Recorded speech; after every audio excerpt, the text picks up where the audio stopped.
بالکل یوں محسوس ہوتا تھا جیسے وہ اگلے چند لمحوں میں جہاز کے ہر مسافر کو گولی مار دینے کے ارادے پر نظر ثانی کر رہے ہوں۔ جو مسافر محو خواب تھے، جہاز میں شور کی وجہ سے وہ بھی بیدار ہو گئے۔ انہوں نے بھی بس یہی دیکھا کہ ایک لاماضی ایزل میں مردہ پڑا ہے اور دو نومر لاماضی ریوالور ہاتھ میں لیے اس کے قریب کھڑے ہیں۔ غالباً اس سے مسافروں نے اندازہ لگایا کہ انہی دونوں نے اس لاماضی کو ٹھکانے لگایا ہے۔ نائب اس صورتحال پر بوکھلایا ہوا چند لمحوں تک تو ادھر ادھر دیکھتا رہا، پھر تیزی سے آگے بڑھا۔ اس نے بھی فوری طور پر یہی سمجھا تھا کہ ان دونوں نے اس شخص کو قتل کر دیا ہے۔ کیا بات ہے؟ تم لوگ کیا چاہتے ہو؟ اس نے بوکھلاہٹ میں پوچھا۔ لاماضی نوجوان قہر آلود نگاہوں سے نائب کو دیکھتے رہے، پھر انہوں نے دھیمی آواز میں اسے کچھ بتایا۔ ان کی باتیں سن کر نائب نے ایزل میں مردہ پڑے شخص کی طرف دیکھا اور پھر اس کی آنکھیں مزید پھیل گئیں۔ اس بار ان میں دہشت سے زیادہ حیرت کا تاثر تھا۔ جو شخص ایزل میں پڑا تھا اس کی دائیں کلائی میں ایک ہتھکڑی لگی تھی جس کی زنجیر سے ایک چھوٹا سا بریف کیس منسلک تھا۔ اب تک مسافروں میں خاصا ہیجان پیدا ہو چکا تھا اور وہ اپنی اپنی سیٹوں سے اٹھ گئے تھے۔ پائلٹ کا نائب تیزی سے واپس آیا اور اس نے ایئر ہوسٹس کا مائکرو فون ہاتھ میں لے کر ایمرجنسی لینڈنگ کا اعلان کر دیا۔ اس کے ساتھ ہی اس نے مسافروں سے درخواست کی کہ سب اپنی اپنی جگہ بیٹھ جائیں۔ پائلٹ نے بھی یہ اعلان سن لیا تھا اور اسے یہ سمجھنے میں دیر نہیں لگی تھی کہ ایمرجنسی لینڈنگ بے حد ضروری ہے۔ اگر ایسا نہ ہوتا تو اس کا نائب ہرگز یہ اعلان نہ کرتا۔ اس نے فوری طور پر قریبی ایئرپورٹ سے رابطہ قائم کرنے کی کوشش شروع کر دی۔ دھند آلود رات میں جہاز کا رخ فوراً بدل گیا اور اس کی بلندی تیزی سے کم ہونے لگی۔ فگالو لینڈ ایئرپورٹ پر اترنے کا انہیں سگنل مل چکا تھا اور پائلٹ نے پوزیشن وہاں کی سیکیورٹی کو بتا دی تھی، جس کے نتیجے میں جہاز لینڈ کر گیا تو اسے وہاں تک جانے کی اجازت نہیں دی گئی جہاں عموماً مسافر بردار جہازوں کو کھڑا کیا جاتا تھا۔ پائلٹ اور اس کے نائب کو فوری طور پر سیکیورٹی چیف کے پاس پہنچا دیا گیا اور باقی مسافر جہاز تک محدود کر دیے گئے۔ اس وقت تک ڈاکٹر اور نرسیں وہاں پہنچ چکی تھی۔ انہیں جہاز میں داخل ہونے کی اجازت دے دی گئی۔ جن دو لاماضی نوجوانوں نے ریوالور نکال رکھے تھے انہوں نے انہیں ہولسٹروں میں واپس رکھ لیا تھا۔ پھر اچانک ہی وہ اپنے قریب کھڑے لوگوں کو دھکیلتے ہوئے دروازے سے اترے اور اسے قبل کے کوئی صورتحال سمجھتا وہ دونوں دوڑتے ہوئے ایک کار تک جا پہنچے۔ اگلے لمحے ان کی کار رن وے پر دوڑتی ہوئی جہاز سے دور چلی گئی۔ سیکیورٹی کی جیپ کچھ دیر بعد انہی کے تعاقب میں گئی، لیکن ان لوگوں کو ناکام واپس نہیں آنا پڑا۔ البتہ وہ دونوں لاماضی ان کے ساتھ نہیں تھے۔ ان کی کار دور رن وے پر ہی کھڑی تھی۔ اس رات صرف انہی لوگوں کو ایئرپورٹ سے باہر جانے کی اجازت دی گئی جو مر چکے تھے اور جنہیں مردہ خانے بھیجا گیا تھا۔ اگلی رات نصف سے زیادہ بیت گئی، تب کہیں باقی ماندہ لوگوں کو اجازت ملی اور وہ لوگ جیسے تیسے وہاں سے اپنی اپنی منزل کی طرف روانہ ہو گئے۔ جتنا عرصہ مسافروں کو ایئرپورٹ پر نظر بند رکھا گیا تھا اتنے عرصے میں ہر کسی سے بے شمار سوالات کیے گئے۔ فضول اور بے مقصد سوالات تھے، لیکن ہر کوئی ان باتوں کا جواب دینے کے لیے مجبور تھا۔ جس رات جہاز میں یہ سب کچھ ہوا اس سے اگلے روز اخبارات اس سلسلے میں خاموش رہے، لیکن دوسرے روز اخباروں کی سرخی یہ تھی کہ ناقص غذا کی وجہ سے 19 افراد جہاز میں ہلاک ہو گئے۔ اس خبر میں لاماضیوں کا کہیں تذکرہ نہیں تھا۔ تیسری شب پائلٹ اپنی بیوی کے ساتھ بیٹھا تھا کہ اس نے یہ خبر پڑھ کر حیرت سے اپنی بیوی کی طرف دیکھا۔ ناممکن، وہ بڑبڑایا، سب بکواس ہے۔ اتنے لوگ ناقص غذا سے نہیں مر سکتے۔ سب کی حالت خراب ہو گئی تھی، لیکن وہ دہشت زدہ تھے۔ پھر میں نے انہیں مردہ نہیں دیکھا، صرف ایک آدمی ہلاک ہوا تھا اور وہ بھی لاماضی تھا جس نے کچھ نہیں کھایا۔ ایسی صورت میں تمہیں فوراً پولیس کو حقائق سے آگاہ کرنا چاہیے۔ بیوی نے شوہر کو مشورہ دیا۔ پائلٹ نے فوراً ریسیور اٹھایا اور پولیس ہیڈ کوارٹرز سے رابطہ قائم کرنے لگا۔ اس کی باتیں بے حد توجہ سے سنی گئی اور پھر اسے یہ اطمینان دلا کر سلسلہ منقطع کر دیا گیا کہ اس کے بیان کی روشنی میں اس معاملے کی اطمینان بخش انداز میں تحقیقات کی جائے گی۔ اسی شب یہ ساری اطلاعات صدر مملکت کو پہنچا دی گئی۔ انہوں نے صورتحال کا جائزہ لیا اور پھر اپنے ایڈی سے مشورہ کیا، جس نے بتایا کہ لاماضی صدر مملکت جنرل لامو کو ان کے پاس بھیج رہا ہے، لیکن چونکہ پہلے سفیر کو ہوائی جہاز میں قتل کر دیا گیا ہے اس لیے جنرل لامو کو کسی گمنام ذریعے سے بھیجا جائے گا۔ صدر مملکت نے اپنے ایڈی سے کہا کہ وہ لاماضی حکومت سے رابطہ قائم کر کے فوراً یہ درخواست کرے کہ وہ اپنے نمائندے کو اس انداز میں نہ بھیجیں، ورنہ اس کی حفاظت کی ذمہ داری قبول نہیں کی جائے گی۔ جہاں تک میرا تعلق ہے جناب، ایڈی نے مسکراتے ہوئے کہا، جنرل لامو کی آمد میرے لیے بے حد پرمسرت ہے۔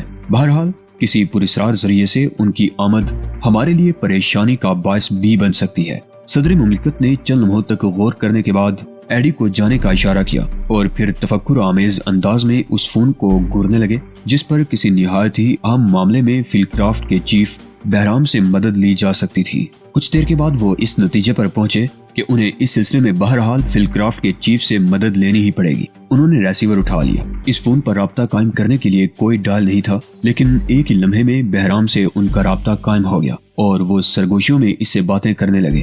گولیوں کے دھماکے کسی کو سنائی نہیں دیے۔ یہ دن کا مصروف ترین وقت تھا اور ہر شخص اپنے اپنے کام میں مگن تھا۔ سیاہ رنگ کی وہ لیموزین گاڑی اچانک ہی دارالحکومت کی ایک سڑک پر نمودار ہوئی۔ اس کی کھڑکیوں پر پردے پڑے ہوئے تھے۔ اچانک یہ گاڑی ایک جگہ گھومی اور پھر ایک کھمبے سے ٹکرا گئی۔ حادثے کے وقت کسی کو فوری طور پر معلوم نہ ہو سکا کہ ڈرائیور کے ساتھ کیا بیت رہی ہے۔ وہ بری طرح سٹیئرنگ پر ہاتھ مار رہا تھا اور اس کی کھوپڑی کے عقبی حصے سے خون ابل رہا تھا۔ ڈرائیور کے پہلو میں جو شخص براجمان تھا اس کا سر ڈیش بورڈ پر جھکا ہوا تھا اور یوں محسوس ہوتا تھا جیسے کوئی شدید اندرونی چوٹ کھانے کے بعد اب خون تھوک رہا ہو۔ اچانک عقبی سیٹ پر پڑے ہوئے پردے ہٹ گئے۔ مردہ ڈرائیور کا ایک پیر بریک پر جما ہوا تھا اور دوسرے نے کلچ کو دبا رکھا تھا، اس لیے کار کا انجن اب بھی بیدار ہی تھا۔ اب اس کار کو کھمبے سے ٹکرائے زیادہ وقت نہیں ہوا تھا کہ ایک بری کار اس سڑک پر نکل آئی۔ یہ ایک تیز رفتار کار تھی۔ اس کار کے ڈرائیور کی نگاہ جیسے ہی سیاہ لیموزین پر پڑی، اس نے پوری قوت سے بریک لگا دیے۔ ٹائروں کی چیخوں سے آس پاس کا ماحول کانپ گیا۔ پہلے حادثے کی بجائے اس شور نے لوگوں کی توجہ اپنی طرف مبذول کروا لی۔ بری کار ایک دھچکے سے رک گئی۔ دروازے کھلے اور پھر ریوالور ہاتھ میں لیے 4 آدمی اس کار سے اتر آئے۔ وہ تیزی سے اس لیموزین کی طرف دوڑے جس کا انجن اب بھی شور مچا رہا تھا کیونکہ مضبوط کھمبے نے اس کا راستہ روک رکھا تھا۔ بری کار سے 4 آدمی اترے تھے لیکن 3 نسبتاً تیز رفتاری سے اس لیموزین تک پہلے پہنچے تھے۔ انہوں نے جاتے ہی کار کے دروازوں پر زور آزمائی شروع کر دی، لیکن دروازے شاید مقفل کر دیے گئے تھے۔ عقبی دروازے سے جدوجہد کرنے والے شخص نے پہلے تو ہینڈل کو زور زور سے جھٹکے دیے، لیکن جب دروازہ نہ کھلا تو اس نے ریوالور والا ہاتھ اٹھایا اور کار کے آگے والے دروازے پر فائر کر دیا۔ اسی لمحے دوسرے نے گولی چلا کر فرنٹ سیٹ کے دروازے کا شیشہ چکنا چور کر دیا۔ کچھ دونوں کے ہاتھ بیک وقت لاک کھولنے والے لیور کی طرف لپک پڑے تھے۔ انہوں نے فل فور عقبی دروازہ کھول ڈالا۔ اس سڑک کے کنارے رہنے والی ایک خاتون مسز کاش نے سب کچھ اپنی آنکھوں سے دیکھا تھا۔ کچھ دیر بعد جب پوری سڑک پولیس اور محکمہ خفیہ کے آدمیوں سے بھر گئی اور لوگوں سے باز پرس کا لامتناہی سلسلہ شروع ہو گیا تو ایک نوجوان آفیسر نے مسز کاش سے بھی سوالات کیے۔ مسز کاش کو گھر جانے کی جلدی تھی کیونکہ اسے ابھی کھانا تیار کرنا تھا، لیکن وہ جانتی تھی کہ اس قسم کے موقعوں پر کی گئی باز پرس عموماً فلمائی بھی جاتی ہے اور جن لوگوں سے سوالات کیے جاتے ہیں انہیں ٹی وی پر بھی انٹرویو کے لیے بلایا جاتا ہے۔ اس خیال کے تحت وہ نوجوان آفیسر کے سوالوں کا جواب دینے کے لیے رکنے پر مجبور ہو گئی تھی۔ میرا خیال ہے کہ وہ نمازی تھے،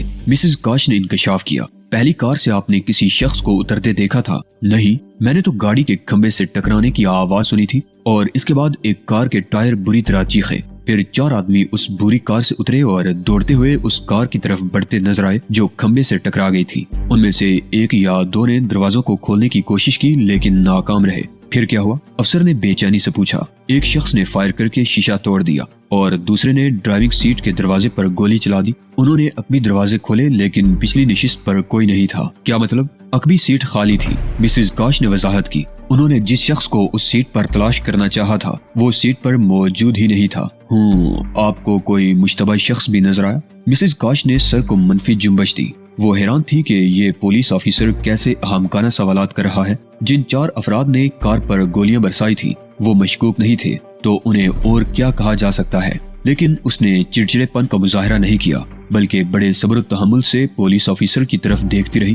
جو دونوں افراد لیموزین میں زخمی پائے گئے تھے، کیا وہ جلد ہی ٹھیک ہو جائیں گے؟ مسز کاش نے پولیس آفیسر کو کسی گہری سوچ میں ڈوبے دیکھ کر پوچھا۔ پولیس آفیسر نے سر کو نفی میں حرکت دے کر کہا، مشکل ہے کہ ان کو کاری ضربیں لگی ہوں۔ کیا تم نے کار میں موجود ان 2 افراد کے علاوہ کسی کو نہیں دیکھا جو زخمی ہو گئے تھے؟ مسز کاش نے دوبارہ سر کو نفی میں ہلا دیا۔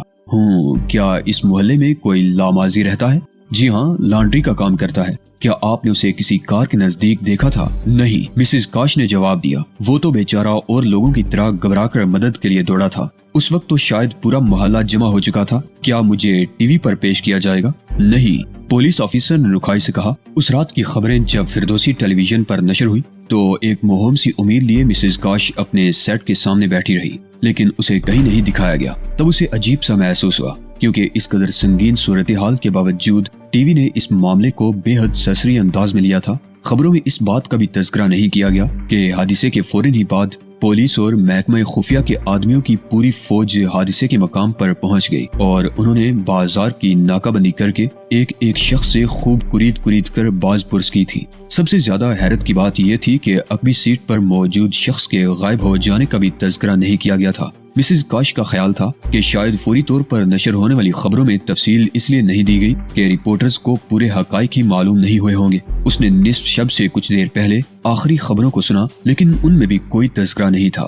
یہ اس کا اپنا اندازہ تھا کہ کوئی بہت بڑی شخصیت اس کار کی عقبی سیٹ پر موجود تھی جسے اچانک ہی غائب پایا گیا۔ تب اس نے تبصرہ کیا کہ کسی ایسی شخصیت کو یوں ایک ہی کار میں آنے کی کیا ضرورت تھی، اس کے ساتھ تو درجنوں کاروں کا ایک جلوس ہونا چاہیے تھا۔ متعلقہ محکموں کے سربراہ الگ پریشان تھے۔ انہوں نے اس سلسلے میں جو رپورٹس مرتب کی تھی وہ ادھوری تھی۔ وہ اپنی رپورٹ لے کر ہیڈ کوارٹرز کے ایک کمرے میں جمع تھے۔ ایک لمبی سی میز کے گرد ان گنت کرسیاں سجی ہوئی تھی اور ان میں سے چند ایک ہی کو خالی دیکھا جا سکتا تھا۔ انہوں نے اس سلسلے میں اس وقت کام شروع کیا تھا جب چاروں طرف خوب دھوپ پھیلی ہوئی تھی، اور پھر جب کام ختم ہوا تو آسمان اندھیروں میں چھپ چکا تھا، لیکن اس کے باوجود کسی کی بھی رپورٹ مکمل نہیں تھی۔ دوسری جانب ان کے ماتحت اب بھی دوڑ دھوپ میں لگے ہوئے تھے۔ ہر گھڑی کسی نہ کسی سربراہ کے ماتحت کی کال آتی اور وہ کسی خاص اطلاع کی تمنا لیے دوڑا فون کی طرف جاتا اور کچھ ہی دیر بعد منہ لٹکائے واپس آ جاتا۔ ادھر صدر مملکت کے مشیر خاص نے اپنے دفتر میں موجود ایک ماتحت سے دریافت کیا تھا،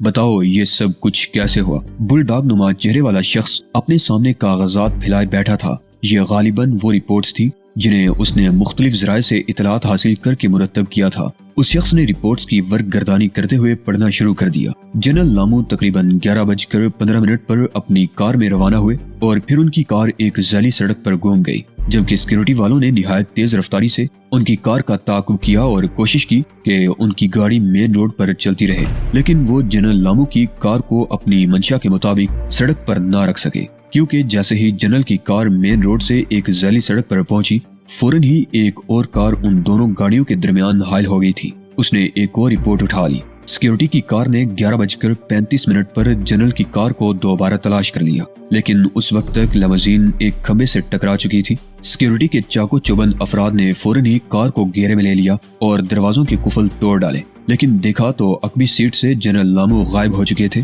ان کا ایڈی اور ڈرائیور دونوں ہی مر چکے تھے، کیونکہ ان دونوں کو گولی مار دی گئی تھی۔ ڈرائیور کی کھوپڑی کے عقبی حصے میں گولی لگی، جبکہ ایڈی کی گردن میں اس طرح پیوست ہوئی کہ اس کے حلق تک پہنچ گئی۔ دونوں لاشیں فوری طور پر قریبی ہسپتال پہنچا دی گئی، جہاں فل 4 گولیاں نکل گئی، لیکن ان میں سے کسی کو بچانا ممکن نہیں تھا۔ وہ اسپتال پہنچنے سے کافی دیر پہلے ہی دم توڑ چکے تھے۔ ان گولیوں کا جائزہ لیا گیا، لیکن کوئی قابل ذکر بات معلوم نہیں ہو سکی۔ بس کافی ہے، صدر مملکت کے مشیر نے چیخ کر کہا، مجھے پولیس کارروائی کی تفصیل نہیں چاہیے، میں تو یہ پوچھنا چاہتا ہوں کہ ایک ایسا شخص کیسے غائب ہو گیا جس کی سیکورٹی نگراں تھی۔ ہم جنرل لامو کو کھو چکے ہیں، مکمل طور پر ضائع کر چکے ہیں۔ کیا انہیں کسی نے بھی نہیں دیکھا؟ جن لوگوں نے جنرل کو اغوا کیا ہے، کیا انہیں بھی کسی نے نہیں دیکھا؟ تمہاری سیکورٹی ان کی گاڑی سے آخر کتنے فاصلے پر تھی کہ وہ لوگ کسی کو دیکھنے میں کامیاب ہی نہ ہو سکے؟ 20 گز کے قریب فاصلہ رہا ہوگا جناب، گویا دونوں کاروں کے درمیان صرف ایک اور کار تھی۔ جی ہاں، وہ کار کہاں غائب ہو گئی؟ صدر مملکت کے مشیر نے میز پر گونسا مارتے ہوئے پوچھا، اس کار میں کون سوار تھا؟ کیا سیکورٹی والے ان لوگوں کو بھی دیکھنے میں کامیاب نہیں ہوئے؟ نہیں جناب۔ اور اس کے بعد سیکورٹی جنرل لامو کی کار تک پہنچ گئی، جہاں ان لوگوں نے ڈرائیور اور جنرل کے ایڈی کو مردہ حالت میں یا دم توڑتے ہوئے پایا، یہی بات ہے نا؟ جی ہاں، بل ڈاگ نما چہرے والا شخص بولا۔ اف، اتنی حیرت انگیز واردات ہے۔ بہرحال میں اس سلسلے میں زیادہ سے زیادہ کام چاہتا ہوں۔ مجھے یقین ہے کہ تمہیں احساس ہوگا یہ کتنا اہم معاملہ ہے۔ بل ڈاگ نما چہرے والا شخص خاموش رہا۔ صدر مملکت کے مشیر خاص نے ایک ادھیڑ عمر کے شخص کی طرف دیکھا جس نے اب تک زبان سے ایک لفظ بھی نہیں کہا تھا، البتہ وہ لکھتا ضرور جا رہا تھا۔ اس شخص کا چہرہ لیمو جیسا تھا اور اس نے خوب بڑے بڑے شیشوں والا چشمہ لگا رکھا تھا۔ کیا تم کوئی رائے دے سکتے ہو؟ مشیر خاص نے کہا۔ کمرے میں موجود افراد کے سر اس دبلے پتلے آدمی کی طرف گھوم گئے، لیکن سب کو مایوسی ہی ہوئی، کیونکہ اس شخص نے سر کو نفی میں ہلا کر بہت دھیمی آواز میں کہا تھا، نہیں جناب۔ بہرحال مجھے صدر مملکت کی طرف سے ہدایت کی گئی ہے کہ میں آپ لوگوں کو چند اہم احکامات دوں۔ یہ ہنگامی اجلاس اسی سلسلے میں طلب کیا گیا ہے، مشیر خاص نے کہا اور ایک بٹن دبا دیا۔ ہر ڈائریکٹر اپنے اپنے فون پر احکامات کو سننے لگا اور کسی کو کسی سے کچھ کہنے کی اجازت نہیں دی جاتی۔ مشیر خاص نے جیسے ہی بٹن دبایا، پہلے سے ٹیپ شدہ احکامات کا سلسلہ شروع ہو گیا۔ تمام ڈائریکٹر ایک لمبی سی میز کے گرد بیٹھے ہوئے تھے اور ہر ایک کے سامنے ایک فون رکھا تھا۔ فون کے ریسیور پر ایک بلب لگا ہوا تھا۔ جس کسی کے ریسیور کا بلب روشن ہوتا وہ ریسیور اٹھا لیتا اور خاموشی سے احکامات سنتا رہتا، پھر ریسیور رکھ دیتا، اس کے بعد دوسرے فون کا بلب روشن ہو جاتا۔